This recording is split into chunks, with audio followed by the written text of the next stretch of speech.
6 में अध्याय 3 संख्याओं के साथ खेलना प्रश्नावली 3.5 इसमें हमें जो क्वेश्चन है ये पहला क्वेश्चन, इसमें सत्य असत्य हमें बताना है, सही गलत का चिन्ह इसमें हमें लगाना है।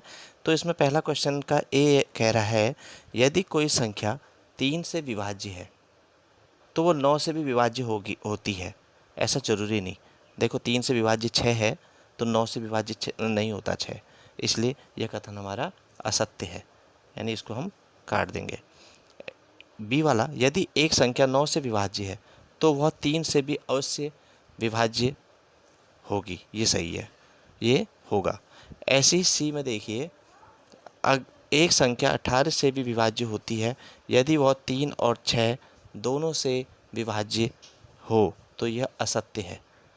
इसी तरह से डी में देखिए यदि एक संख्या 9 और 10 दोनों से विभाज्य हो तो वह 90 से भी विभाज्य होगी, यह कथन हमारा सही है, इसको हम सत्य कहेंगे।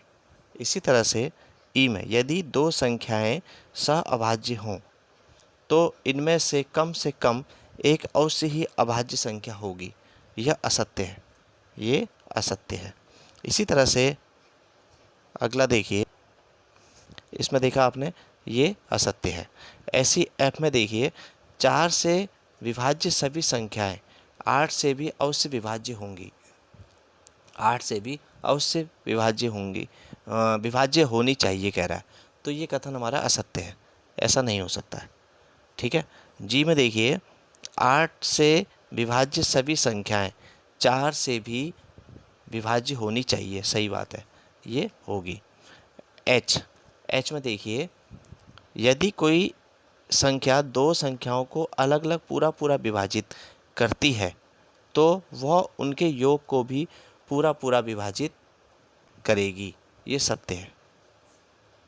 और अंतिम वाला देखिए, यदि कोई संख्या दो संख्याओं के योग को पूरी तरह विभाजित करती है तो वह उन दोनों संख्याओं को अलग अलग भी विभाजित करेगी, असत्य। इस तरह से हमारा ये पूर्ण हुआ। धन्यवाद।